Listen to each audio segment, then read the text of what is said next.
In this webinar, we are focusing on self-employment for people with disabilities, and we're looking at it both generally as a progression route from MEF and progression route on from FE, and we're looking around what self-employment experiences are for people with disabilities in general. For us at National Star, this is a relatively new area for work. We've had some learners progress into self-employment, but it's an area that we think offers real opportunity for young people and an area that we would like to explore further. I'm just going to do a short presentation as an introduction, and then I'm going to hand over to the experts that we have with us today, which is Katy Etherington and Keith Bates. Thank you very much for joining us. Share my presentation quickly.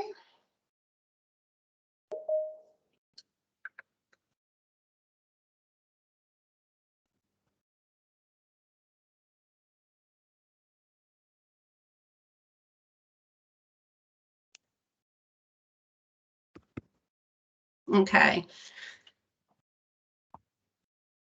So looking at an outline of our session today, we want to have a quick understanding of self-employment and disability. Obviously, I mean, government statistics are a little bit interesting at the moment due to the COVID pandemic. So a lot of the really detailed data around this comes from 2019. So there may be some shifts over the last couple of years, but generally trends have been pretty consistent. We want to think about self-employment as a progression on from National Star, and then we'll move to people sharing those experiences that they've had.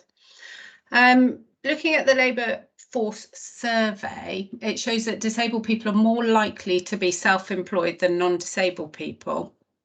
So as a percentage of the overall working population, 15.2% of disabled people are self-employed, compared to 13.9% of their non-disabled peers. I find this really interesting because I always think of self-employment as something that is really hard to do and really complex to enter, and there's lots of things that you don't know. And then I found that statistic quite an interesting one, quite a refreshing one to look at. What was also interesting was a lot of the research that's looked at self-employment and disability really emphasises the importance of the scale and the breadth of support that people access during the start of their self-employment journey. So things like that have included the massive one of understanding welfare benefits is seen to be really important. There's training as well in terms of enterprise training. So what makes an individual more enterprising than another, and how can we support people to be more enterprising, alongside, for some businesses as well, vocational qualifications and training that are really important to the individual. What was also interesting was people were seen to have more success where mechanisms were in place to remove financial barriers to employment as well, to self-employment. And that's often support at an early stage of business, and whether that's support with income or other business type of support that makes that small business a success and grow, is also seen to have a significant difference in an individual's self-employment journey. There's also really interesting statistics in that disabled entrepreneurs are seen to employ more other disabled people than their non-disabled peers. So in fact, the impact of a disabled person being entrepreneurial is often wider than just themselves. Self-employment has some of the same benefits as employment. So it's the social effects of that transition. So the reduction in isolation and wider networks as well. So a lot of us, we get our social networks through work. So self-employment as well, networks and interactions with suppliers and customers are really important to disabled people who enter into self-employment the same way that our work colleagues are important to us. So it's quite interesting to look at some of the benefits of self-employment, how they're similar to those that young people get from open employment, but how the benefits around the flexibility and being your own boss can make that more accessible for young people who move on from FE. We've looked as well, sort of the research has looked at what's really important for people to move in to self-employment. And overall, and this is an area which I'm not decided upon, but statistically there are more push factors around moving out of employment and issues with flexibility and accessible employment, which mean disabled people become self-employed, then there are pull factors around a passion or an interest. I think because my experience of self-employment is quite limited, and obviously we work with people as a transition from FE to employment, I see a lot more pull factors. So I see young people who have a passion or an interest or a particular skill or expertise which takes them towards self-employment, rather than the actual push of mainstream employment not being accessible to them. I think given as you get more and more experience in the self-employment field, I think you see examples of both, but certainly for us and where we are on our journey, we see young people being pulled into self-employment because it allows them to express themselves. Support and advice is absolutely key. I think Keith is going to speak about this afternoon in more detail than I will. What typical supporters have looked like from our experience as well is friends and family are really important in terms of that practical support. And then some individuals have either support workers through access to work or someone who's employed to work with them. But most people who are successful have access to very specialist business type of support.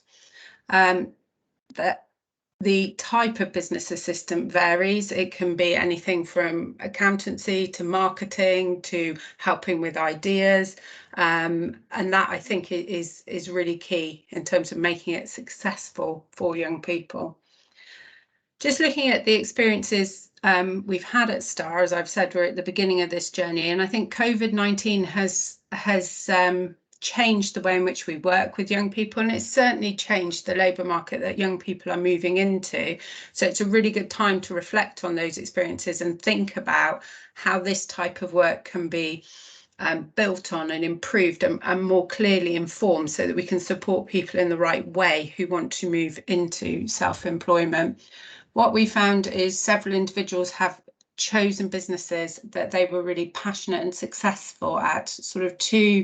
I've had a couple of really good examples. One was a young man who was a very talented artist. However, he struggled working directly with customers. So though his artwork was absolutely fantastic and he could go down a route of taking on commissions and fulfilling commissions for people, actually he found it easier to have National Star as a layer in between the customer and that individual. So where his self-employment went was he would produce items for National Star to put on mugs, bags, coasters, whatever, and sell through the Star shop, rather than directly taking commissions from individuals, because that for him at that point in time wasn't very manageable.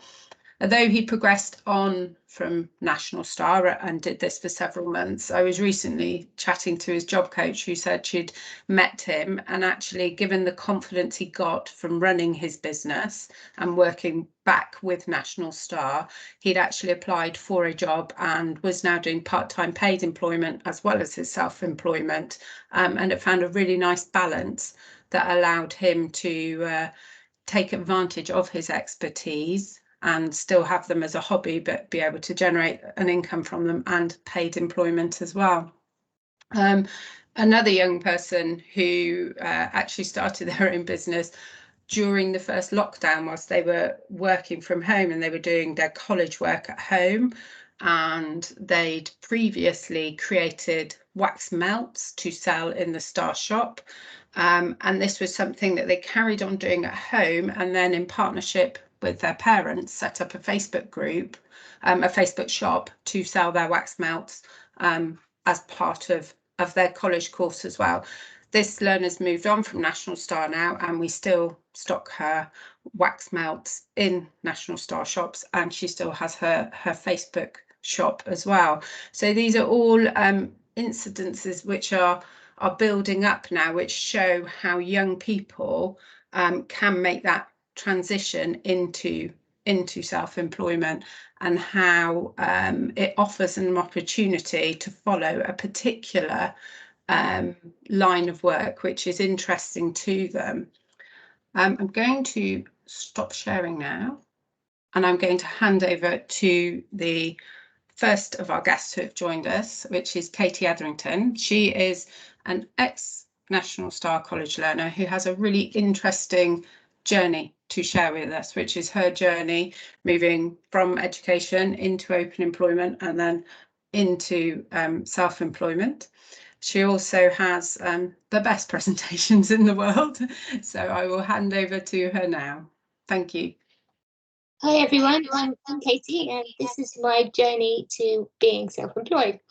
I guess it all started at National Star. My first sort of taste of entrepreneurialism was probably selling pizzas and soft drinks at the school disco the college disco on a Saturday night. And obviously I did foundations, of course, in art and design. When I left National Star, I went to a mainstream college, and I did an HND in graphic design. So when I left that college, I was looking for employment. I worked for myself kind of while I was working, while I was looking for employment as a freelance graphic designer. But I swiftly realised that kind of college hadn't really prepared me for the world where you didn't have the luxury of 6 weeks to complete a project. And plus, I really needed to gain industry experience, because the introduction of computer technology was kind of starting to replace the hands-on ways of producing graphic design.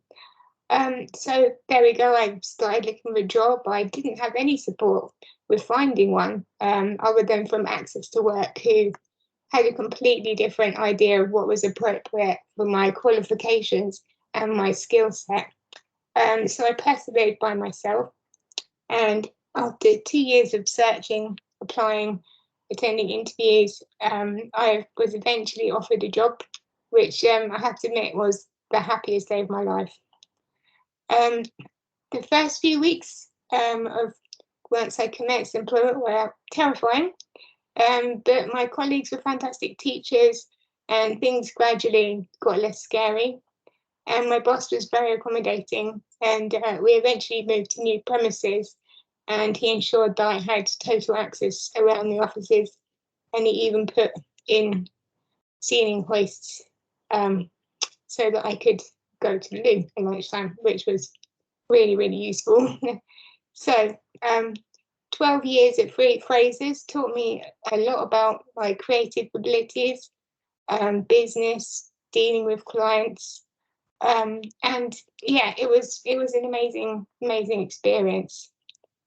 One problem I had that no one else has usually, trying to hold down a full-time job, certainly none of my colleagues anyway, was finding daily support, which is essential for you to do your job basically like everybody else. I needed 24 hours assistance from live-in PAs, which was at times hard to find, and literally threatened my job. So I decided to do something about it to try and alleviate the problem. And this was also my first proper venture into the world of owning my own business, and it was certainly a learning curve. Thankfully, with the support of a business link advisor, I navigated my way through setting up a limited company with a new business idea and model which had previously never been attempted. This was the beginning of my migration to becoming completely self-employed. PA pools started to become more and more successful. Working hours at Frasers got longer, and I wasn't getting any younger. I needed to readdress the life-work balance, so I left Frasers and started working for myself as a freelance graphic designer. and running PA Pool on the side. Some of the clients I work with Frasers even continued to enlist my design skills. So, I don't miss the daily 9 to God knows what time in the hour. I have more time for socialising and holidays, and I'm generally less tired because I can rest when things get too much. I've been working entirely for myself now for 12 years. There have been highs, such as when I won the Association of Colleges Gold Award, nominated by National Star, as a student who had made notable achievements since leaving college. Thank you, National Star, for giving me such a fantastic beginning. And this year, when PA Pool was awarded Private Care Specialist of the Year at the London and South East Prestige Awards. Those are thankfully few and far between. It's difficult when you're working on your own sometimes and don't have colleagues to have asked advice from. Miss the banter too. The biggest worry though when you're working for yourself is when it's quiet and you don't know when your next paid job is coming. I've been lucky because the busy times always balance out the quiet times. Self-employment could open up countless opportunities for many disabled people, but it is daunting. Working from home makes it possible for those who might struggle with the conventional environment. If you get tired easily or you have a long daily routine just in order to get up in the morning, then flexibility of time allows you to work around that. But it can be a lot of responsibility, be socially isolating, so you need to make sure there is a healthy social life outside work hours. And of course, it's also financially unpredictable. But it's so much easier to tailor to an individual's needs. So what can be done to support people into becoming self-employed? Well, we just need to encourage and establish people's areas of talent, understand the needs and limitations of the individual, be creative.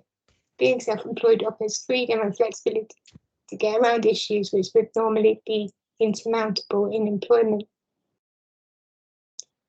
With the right help and support, of course, anything is possible. So what are the first steps towards self-employment?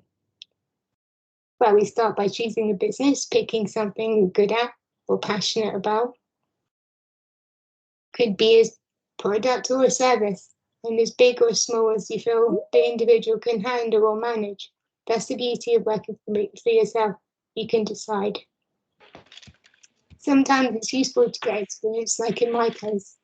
And there are a variety of ways you can get experience these days. Work placements, apprenticeships, paid employment, or volunteering. Then you need a business name. And again, this can be simple, doesn't need to be complicated. And a business plan is also always a useful document so that you know your business objectives and you have a plan and a guide to how your business is going to build and grow.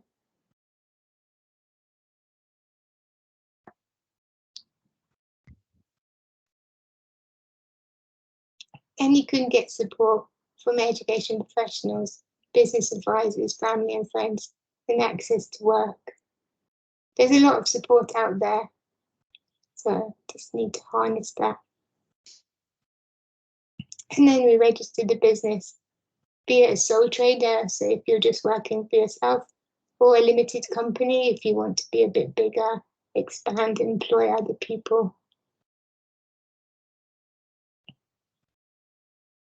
Then we create a brand identity, a logo, or a mark which customers will learn to recognize, and the website to promote the business or sell products to customers. Then finally, it's all about contacts. Join networking groups and using social media to promote business. The more people you know, the more chances you have of promoting your business. Yeah, it's not always easy, and sometimes you do need a lot of perseverance and patience, but ultimately it's worth it. And you never need to be afraid to ask or share your problems being a business owner is a big learning curve, and yeah, there are a lot of things you need to know, but don't give up.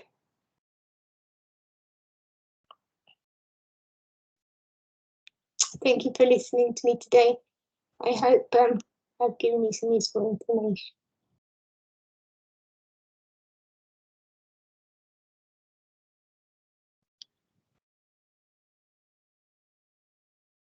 Thank you very much, Katie. That was brilliant. Thank you for sharing your experiences. And I absolutely love your presentation.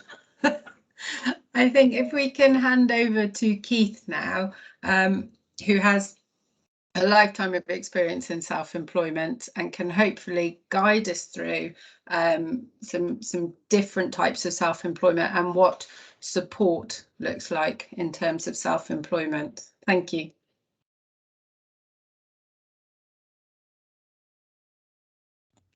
One of the immediate problems I have, of course, is using Teams, which doesn't help anybody when you're presenting. But I'm trying to get to the. I'm trying to get to. Oh, there we are. View. Reading view. Is that seeable? Can you see that? Good stuff. Excellent. Well, thank you, Katie. That was wonderful and preempted many of the things that I'd like to say. So I'm going to skip some of my bits because you said it so eloquently, and with slides of such impact that it renders mine rather dull and plain, I'm afraid. So it reminds me that I too need a graphic designer to help me with my presentation. But that aside. Great to be here. My name's Keith Bates. I run an organisation called Mutually Inclusive Partnerships, which brings together a number of social enterprises, initiatives and programmes, all focusing on improving the stubbornly low rates of employment for people with learning difficulties or SEND. I describe myself as a researcher, developer, practitioner in supported employment, involved in trying to figure out what the infrastructure we need to enable more people to get work. But my real passion is this enterprise stuff. And since the mid-90s, I've been working with people with primarily learning difficulties to figure out what trade and self-employment and small business ownership does for people and how we can use it to further people's lives and access community and all the other stuff that we find so important. More recently, I'm undertaking doctoral research into the nature of entrepreneurship for people with learning difficulties and starting to question whether it's just all about jobs or whether actually it's got a much broader function. But that said, many of the bits that have been mentioned already in terms of support and entrepreneurship are really relevant to the journey. But anyone who's seen me speak before, heard me speak before, will know I like to start with a story of this chap called Delroy, who, although the story is a little old now, emphasises everything that I've got to say about self-employment. And Delroy is a chap who lives fairly close to me in the southwest near Bristol, who was considered to challenge services, lived in hospital or residential care all his life, had 2-to-1 support most of the time, and employment, let alone self-employment, was never considered. That was until his support worker Joe, seen here on the right, turned up and said, actually, Delroy's got a contribution to make. We just need to figure out what it is. And Joe knew me and knew of my work and got in touch, and together we got a bunch of people to sit down and explore what this would mean, not really knowing what where it was going to lead us, but very quickly using fairly standard supported employment vocational profiling tools, we established that Delroy enjoyed crushing plastic milk bottles. Whether it was the feel or the noise we made, we're not really sure. Delroy doesn't use speech, so we had to rely on people who knew him to make sure that he was doing stuff that he enjoyed to do. He enjoyed being outdoors and was interested in transport and going places. So we knew what made Delroy tick and the parts of life he enjoyed. But we also knew that locally, despite a great campaign by the local authority to persuade us all to save our recycling for the collections, they weren't actually collecting plastics at the time. And what was happening is in the local community, lots of people were saving their plastics, but waiting for the time when they took them down to the supermarket and the bins in the supermarket car park. So we figured that there might be something in this to match Delroy's interests with this community need, and with a quick leafleting campaign established that actually his local neighbours would be very interested in paying someone to take these bags of plastic away that were sat on their doorsteps waiting for that trip to the supermarket at the weekend. So Delroy was supported very quickly over a couple of months to establish a local recycling collection service where he charged per bag.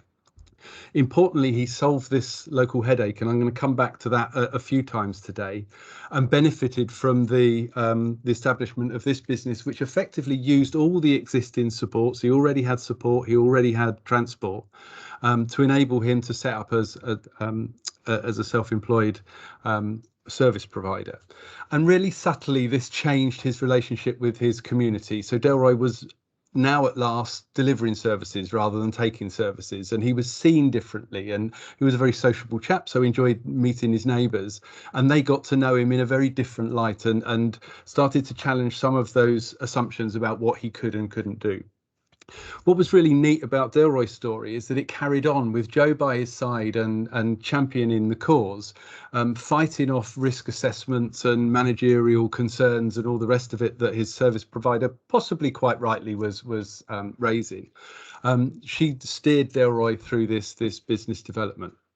And with support of others around him, he was able to establish this business. And then later, she got in touch again with me and said she'd just heard about this award for recycling, and she quite fancied putting Delroy in for it. And he was shortlisted for a national recycling and waste management award, and got a trip to London and a weekend where he was able to go on the tube and the open top bus tour, and did very much tourist stuff, and went to Covent Garden and Downing Street and other places, but also attended this awards ceremony where he actually came runner-up to the community in the community recycling award category.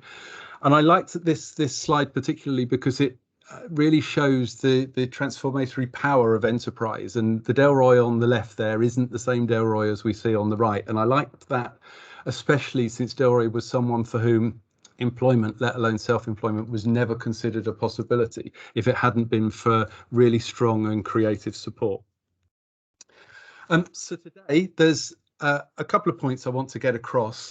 One really importantly has been made very strongly by Katy, and that's the link between the person, the enterprise, and the support is a really important one. And in all the work I do, I find that in connection impossible to break. I can't talk about the person without the enterprise, the support without the person, or the enterprise without the support. And I think it's really important that when we're thinking about enterprise for disabled people, we think about all three in one go, although I'm going to have a bit of a stab at separating them this afternoon. The second point, which hopefully has already been established, is that self-employment is already a reality. We don't have to make this up or start again. When I started this work in the early 90s, working with cooperatives and social enterprises, although the term social enterprise hadn't been used by then. We weren't sure if it was possible for people with learning difficulties to be directors of a company. We didn't know whether all this stuff was allowed. We didn't know what capacity meant, although the mental health, mental capacity stuff hadn't been around at the time. But we didn't know. We were sort of charting new territory. Now that's not the case. We know it's possible. We know it's not only possible, but in many cases desirable.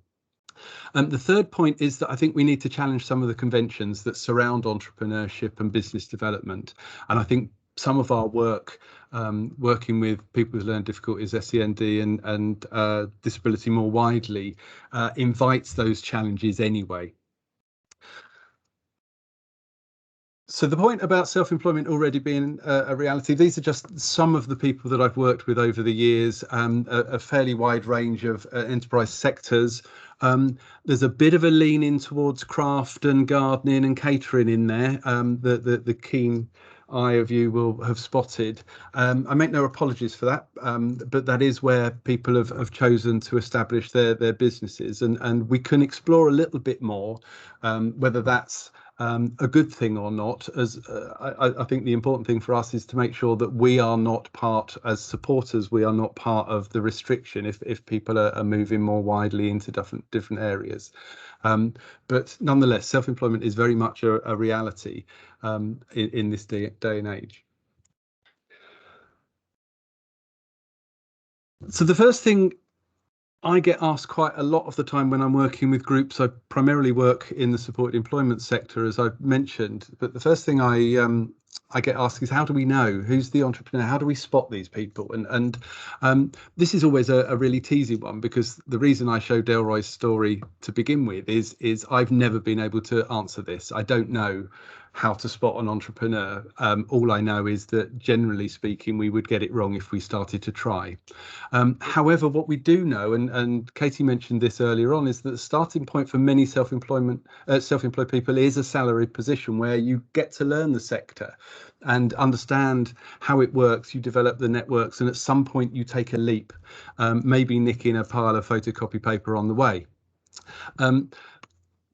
But for people with learning difficulties, the starting point is frequently otherwise. That their chosen work lends itself to self-employment is one way. We know that for many jobs, if you choose to work in certain trades, for instance, hairdressers, or in some cases graphic designers, jockeys, taxi drivers, etc., etc., you're more likely to be self-employed because that's how that sector works.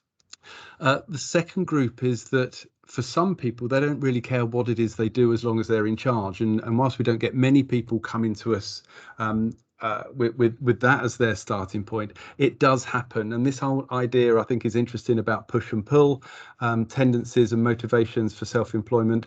I tend to challenge the split between the two, because most people I know have got a bit of both involved, and whilst they might prefer to do something because they're drawn to it because it displays their skills and interests, there might be a negative reason why they've gone for self-employment rather than something else. But nonetheless, there are some people who don't care what they do as long as they're in charge, and that's very much an attraction of self-employment. The third, though, which I think is the really important one, is that for many people I've worked with, it's the choice of last resort. Self-employment becomes the thing that we do when everything else has failed. And I think it's probably incumbent on me in my position, and maybe some of you, to think about how we reduce that as the motivation and get people to opt into self-employment when, quite honestly, many people don't actually know what it is or have never heard of it. And there's a big debate in the supported employment world as to whether we should be having separate self-employment programs before people have got an idea, the ability to establish whether they know what self-employment and what it really means. And we can challenge some of the convention about how we identify entrepreneurship by listing the typical traits of an entrepreneur. And we see this is taken from a study by Durham University, but the desire for control, ability to manage networks, this stuff around needing achievement and autonomy and risk-taking, drive and determination. These are really typically neoliberal entrepreneurial traits. We're presented with this as the ideal entrepreneur who drives independently towards striving for business. I'm not sure that necessarily fits reality either. And one of the things I often say is that I run four businesses at the moment, and I don't do it all myself. I am not autonomous in any way. I do have some networks to manage, but then I have other very, very good people who do a lot of stuff for me and with me. And I think we can challenge some of the typical ideas of what an entrepreneur might look like. But we can also ask how these ideals sit with disability. And I have a number of disabled colleagues who observe that their ability to manage networks, their need to do stuff when others have told them that they can't do them or they shouldn't do them, and their need to take control when others are failing them, is a very typical experience for disabled people in an ableist world. So I think there's some interesting conversations to be had about what a typical entrepreneur might look like. And therefore, I think this invites us to think differently about a more relational idea about self-employment, about how we network others in. And as I talk about my enterprises, I talk about the other people I work with who are paid to work with me, the accountants and the legal advisors. I think of the colleagues I work with who just work in my sector. And then I think of my social and family networks who do the other pastoral supports. So I think we're all in there. None of us are independent completely. And I think we might think differently about entrepreneurs, disabled entrepreneurs as well. Lovely quote at the bottom there, as I came across quite recently in exploring the definition of an entrepreneur, is those who pursue opportunities without regard to the resources they currently control. And I really like that. I think that's a really neat way of expressing many of the people I work with and their situation, quite often without the control of resources that they need. And thinking beyond skills, I think there's a linking back to between the individual, the enterprise and the support, is this story of Patrick, who's a gardener who we worked with a few years ago, and he came to a supported employment service having been in college and done employability for a while, trying to figure out what his best route into work was. And he was very keen on gardening, and perhaps a little bit unusual for some of the people I work with. He did have a car, so he was very keen quite quickly to set up a mobile gardening business. But it was a process that took some time to develop. And one of the messages in his story is that this doesn't happen overnight. And that ongoing work and planning, where we're linking the skills, interests and aspirations through a vocational profile in this case, but other profiles and educational formats are useful too, to plan ideals and to think about that route into work. But it was this linking of assets, problems and opportunities that really struck gold for Patrick. As he was starting, when we just based everything on his skills and knowledge, we saw a local gardening service being his enterprise idea. Yet when we started to patch in the assets, he had this car and license, but he also had this lovely personality. He was a very quiet chap, very unassuming, very polite, a nice bloke to be around. So we were thinking, actually, with this car and license, we then had a mobile gardening service to a wider area, but it still wasn't a particularly niche product or service, and didn't really stand out from the crowd. Yet when we thought about the problems he was solving, we thought about, well, actually all businesses solve problems, and Delroy's was offering people time back at the weekend rather than having to take those recycled bottles down to the bins in the supermarket. We thought about actually what Patrick's offering is support for untidy gardens for people who don't have the time or ability to sort them out. And that gave him a mobile gardening service for people unable to tend their own gardens. Again, though, it still wasn't particularly groundbreaking, and we thought harder and then realised that where Patrick lived was an area of high retirement, and there was lots of people living independently or in couples who had retired yet and had their gardens but were unable perhaps to tend them themselves. And this was the turning point, because that brought in Patrick's personality again, because that lovely personality of his meant that he was the ideal person who would be able to come round and tend someone's garden, cut the grass, prune the bushes. And his customers were quite independent. They weren't able to do their own gardening, but they were quite willing to give him some direction and some support, so he knew exactly what it was they were wanting him to do. And that was a really neat match between his skills and abilities and their needs. And again, it illustrates that point of matching the person to the business more strongly. There was one problem in all of this, and it was that Patrick's lovely personality made it very difficult for him to knock on doors of strangers. And the other problem was that there was no leaflet, other than perhaps we should have got Katy involved, but there was no leaflet that we could come up with that would convey Patrick's personality. So we really needed to find a way of getting him in front of potential customers so that they could see what a lovely chap he was. Patrick's sister helped and took him round door to door. It's a fairly small community he lived in, but took him round door to door, So he was able to meet customers and lower his levels of anxiety, and this worked really well. The final bit of Patrick's story is that I like to share is that he moved. He lived with his parents, and they moved literally from one end of the country to the other. And we thought, as often you do, that that's the end. That's the end of his business. Our input was so vital that this would not be able to continue. We were wrong, and a couple of years later we heard that Patrick had taken this business idea and set it up again with his family's support, and as far as I know he continues to operate in this way. So it's a really neat way of sort of linking in the family with those business ideas and the individual interests of the entrepreneur. And we've got all these tools, and we've got plenty of them, and I'm sure each college has got them. This is just sharing some of the stuff we've created. Preparing for adulthood guys have got vocational profiling tools. Most areas have got a supported employment service, or many have. So we know how to do much of this stuff. I think it's just about thinking a bit more broadly around what the enterprise and the entrepreneur looks like. So we come to that enterprise next. And here we need to think differently about that as well. And we all know that enterprise is ultimately about supporting people to use their skills, interests to do something that others will pay for.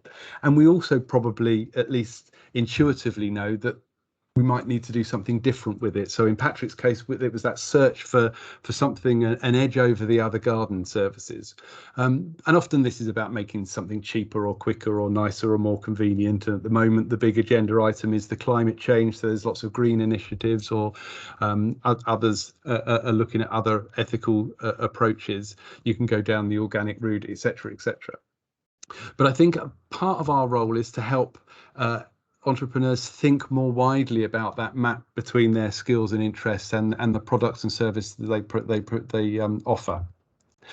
And for here, I like to think around product development and use the example of bird boxes, which if you've been around day services and woodwork shops as much as I have, you'll know that most areas have got something that creates a bird box that looks a bit like this, some sort of woodwork shop that supports people to learn skills, employability or otherwise, to create bird boxes that look like this. And they're made of wood, they've got a slopey roof, they've got a hole in the front where the bird goes in, there's a bit of a place where the bird can perch, and there's a hole in the back where the nail can go in. And we know that they're really good tools to create skills. So we can teach people by following a scheme of works. We can teach people to cut in a straight line, to draw in the right place, to drill holes appropriately, to stick all this stuff together in the right order, and at some point stand back and make some assessment of quality. And we know that we can teach that. We can break those steps down. We can teach it bit by bit. We can get people to develop their skills incrementally over time so that people can make bird boxes like that. So we know a skills-based business based on bird boxes is okay. But we can also start tinkering with that. We can change those bird boxes. We can think about the materials we use, the colours they're presented in. We can shape things in a different way. And we can come up with different types of bird boxes. It's still made of wood. It's still got a hole in the front where the bird goes in, a place for the bird to perch, and a hole in the back for the nail to go there. But yet this is a completely different product. So this one might be seen much more as a gift, a novelty gift, something that something that my mum, when she was around, used to like in her garden. Whereas the previous bird box might be seen as something more appropriate in a rural setting, perhaps a nature conservation area, etc., etc. And the one on the right there kind of stresses my point more fully, that actually we can take skills, we can develop products, but we need to link them to the customers and consumers. They need to be right for the market that we're trying to send them down into. And I'm not saying that one is actually better than the other, although my preference leans towards the right there, which is fairly rare for me. But actually, depending on the customer and the demand, the one on the left might be exactly what they're after. So it is about not just taking those skills and converting them into a product, but having that constant dialogue with the market outside. And there's resources. These are shamelessly promoted by me. this is a series of workbooks that we created over the first lockdown to enable people to start having conversations about what self-employment might look like, and it's more of a business development tool. Apparently they're very useful to discuss, where a job coach or a tutor can discuss an idea through with an individual entrepreneur, and there's workbooks, there's worksheets at the end of each booklet. But there are tons of business development resources. You can Google them, you can go to the library. My guess is that every single college on this call will have some sort of business development department that's got loads of information along these lines. And I think that whole thing about making sure that business, normal business rules apply is appropriate here. Just a quick word on COVID. I've heard a lot over the last year or so about how this has disrupted everything, and absolutely has it. But it has also given an opportunity to display the adaptive power of self-employment, and how many people I've worked with have shifted over time, and the opportunities that actually COVID has presented. There's a cleaning company I first worked with in the mid-90s called a Clean Sweep Cooperative, who've been going now nearly 27 years. Significant pressures on them. They're an office cleaning company and all the offices shut, so much of their business came to a standstill. They experienced the need to rely on furlough, as did many companies, and had to make some redundancies as a result. However, cleaning is one of those industries that the status of which has changed significantly as a result of the pandemic. And I think other places have too seen opportunities arising as we've shifted our thinking mainly to online stuff, but also shifted the way we do things. Sales of You're on Mute t-shirts have apparently soared in the last couple of years. But I also, and I think my favourite story of all is the bookseller near me who saw an opportunity as we were all going on to Zoom to conduct our meetings, and after remembering that we weren't getting dressed properly and not sure whether we were supposed to go on meetings in our pajamas or not, then we were turning our attention to what was just behind them, and they started selling books by the yard so that people could dress their bookshelves behind them and present themselves as more professional or more academic or whatever it was. And although I think they'd been doing a little bit of that beforehand, that was their major business focus as people were thinking about what their Zoom presence was going to be like. So that thing about normal business rules apply, we've got to come up with an idea, and there's lots of different ways. These are all really standard mainstream business development processes where we think about ideas, we can invent them. Not many are invented, most of it is perspiration, not inspiration. There's a lot of writing lists involved in developing businesses. Yes, I find that idea of a gut feeling to the spotting an opportunity is really true. The skills audit, the stuff we do quite a lot of in our world, vocational profiling or otherwise, that's very helpful. I've mentioned converting a hobby with caution, because although we do promote that as a way of developing business ideas, if you convert a hobby into a business, the person you're working with doesn't have a hobby anymore, and hobbies are important. There's also a big difference between doing something once every now and again because you enjoy it to turning it into a productivity issue. So we need to do that within caution. Once you've got the business idea, you need to have some sort of check around finance. There's a link between productivity, there's a link to price, the cost of sale, and thinking about the overheads. We use break even, and it's one of the guides in the red guides I've shown previously that thinks about break even, which gives an illustration of the number of sales required for the business idea to be considered at least a success, at least not to make a loss. And then again, as I keep saying, is we need to learn the market. We understand the competition, and if we're talking to people about potential ideas, we need to think about what questions we want to ask. There's a quick warning here about not following business rules. This is an enterprise I ran for many years, but a few years ago, in that was a partnership, one of the early kind of internship training partnerships with the local college, the local authority, and the social enterprise that I was involved in. We taught people catering skills. They got work experience placements in catering, and then they got a job in the enterprise. And it was all very shiny, and we were all very proud of ourselves, and everything was wonderful, and we got in the newspaper on the TV occasionally. However, what we'd forgotten is that we only had one customer, and when the local authority changed their mind, that was the end of the business. So we didn't follow our own advice in terms of following normal business rules to make sure that we're not just thinking about nice projects. We think about the enterprise side of things too. So lastly, think about support, which is the element probably of most importance in our world, is this idea of how we link to others and seeing beyond the boundaries of our own capability and our own competence. And I'm really keen with the people I employ that we know the boundaries of where our work stops and where we can engage with others.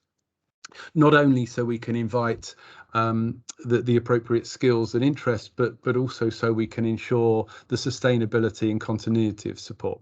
So this is Blossoms of Grace, which is a florist that supported a few years ago to create what was at the time an in-person floristry service that came through an enterprise course. But the enterprise course was fairly standard. It was a 10-week start your own business course that had been adapted for disabled people. There was some consideration about reasonable adjustments, and it brought together a number of people who'd been interested in for a while of setting their own business up. But the actual enterprise course was identified by a support worker. So this person already had someone in their life who was supporting them to access community and think about their life and community involvement. Already combining a support worker and an enterprise course, the course identified the need for a job coach, or as it became later, an enterprise facilitator, whose role it was to make those links and to use their very extensive local networks to identify a business mentor.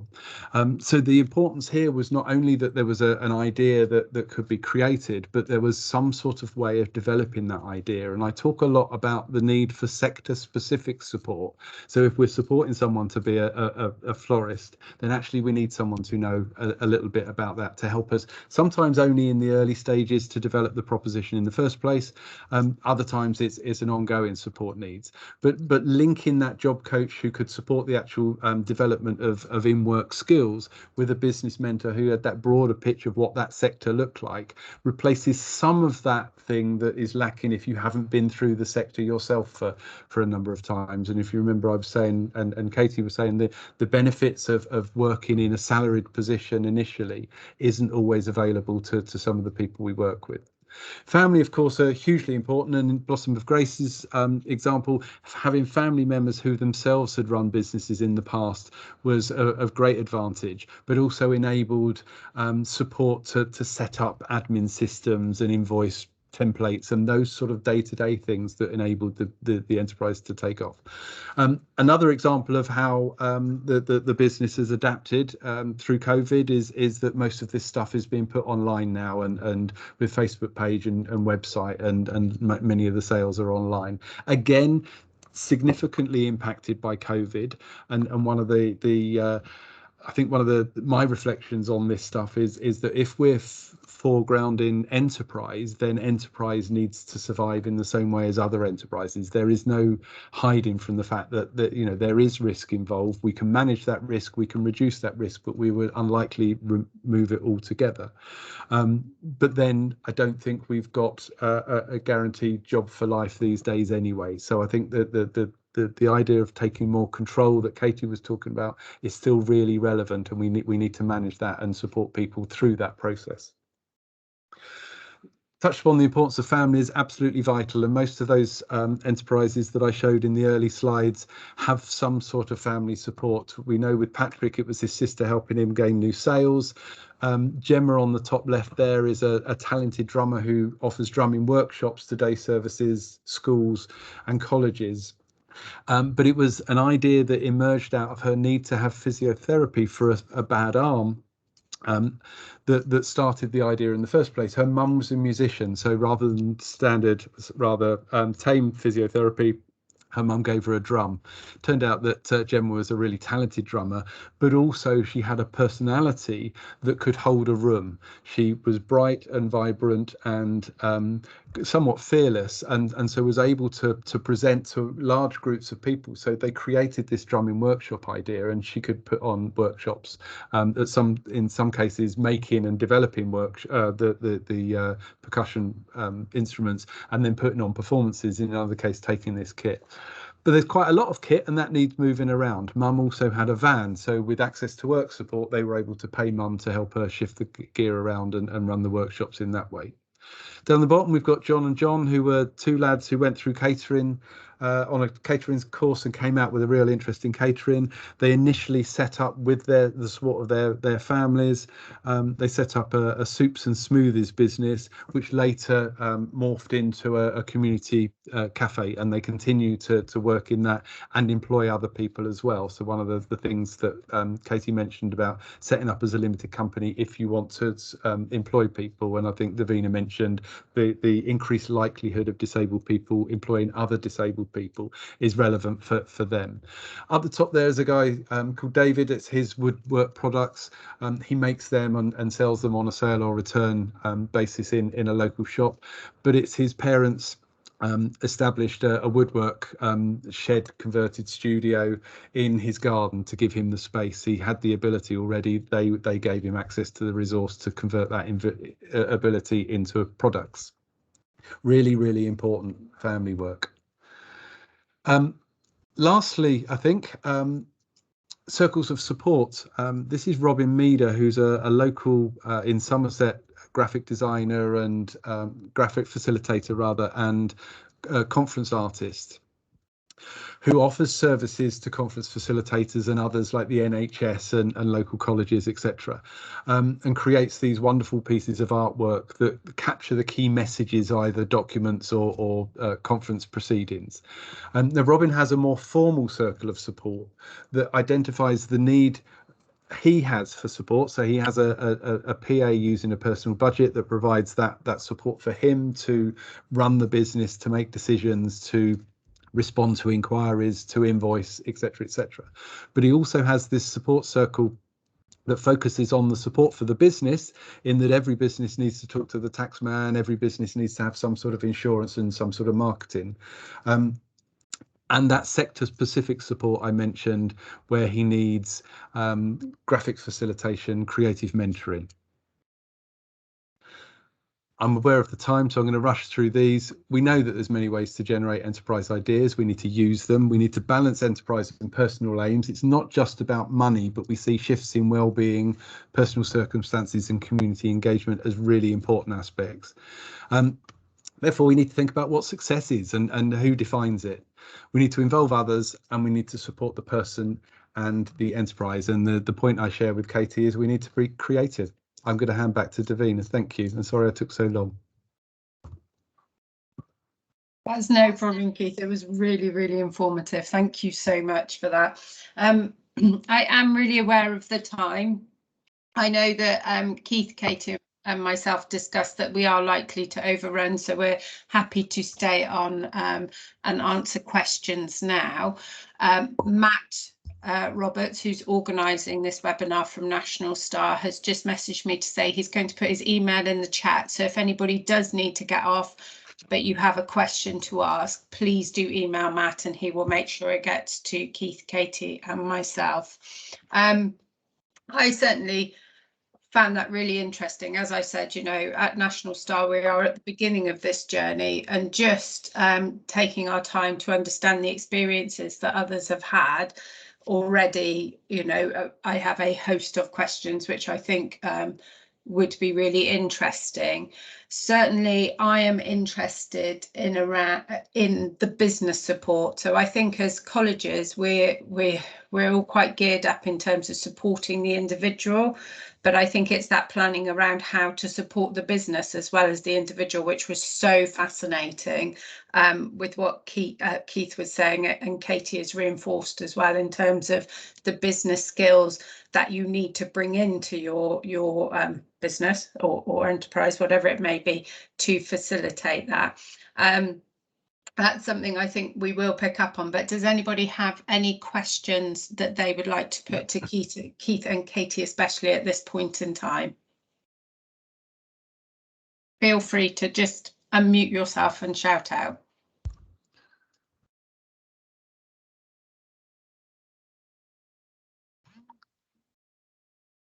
No, that's fine. I mean, Keith, I just wonder if you could, certainly from your experience, just give an example of what the business support would look like and where you go to find that sort of support.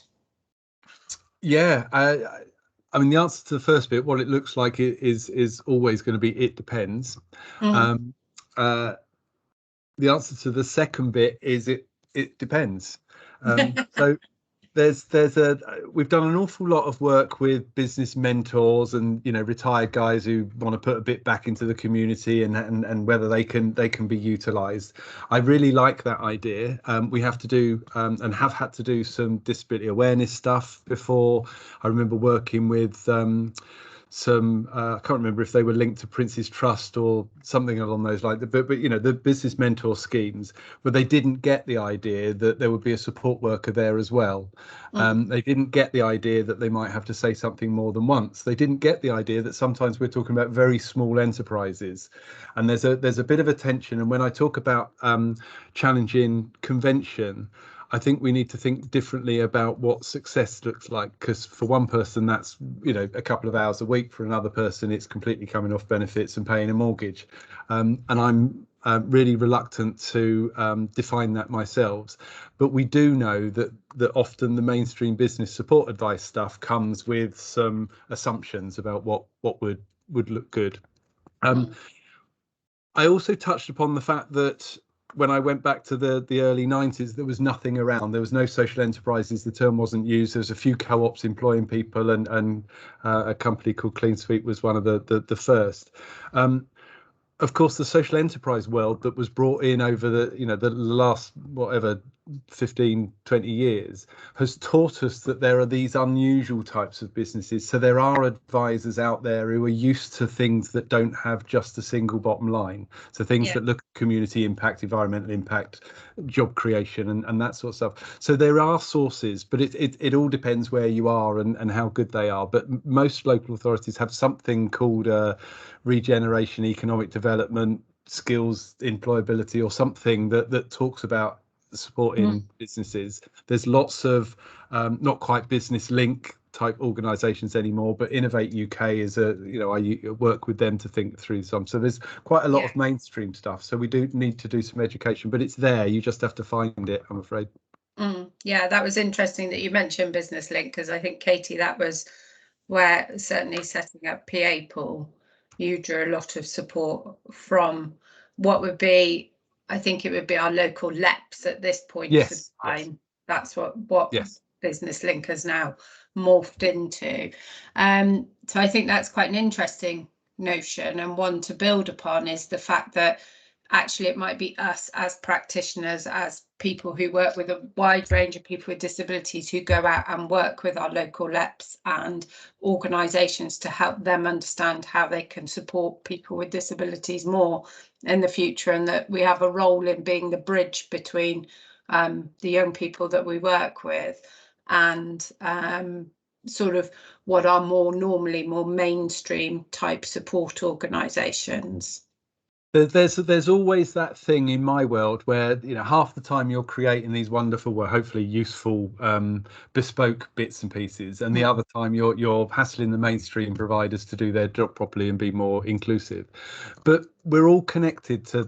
Glad you mentioned the LEPs, because we you know, there will be connections already there, aren't there? It's just we're not accessing them because we put disability and employment to one side quite often, and we tend to we tend to focus on upskilling the individual and think Yeah. about, actually it's training for you, so you can learn how to work in the workplace, then we're going to let you get a proper job. Whereas actually, if we turn that on its head and change the way people are thinking, and in most cases, I think certainly I've got a call with Innovate UK, because one of my things is, because as I mentioned, many disabled people don't have that experience in the workplace prior to setting up a business. There's a worry that they don't get access to the huge range of quite niche and unusual, all those businesses you haven't even heard of before. Yeah. I know many years ago I got involved in renting aquariums as a way of creating jobs for disabled people, and you don't get that in a careers advisor session, do you?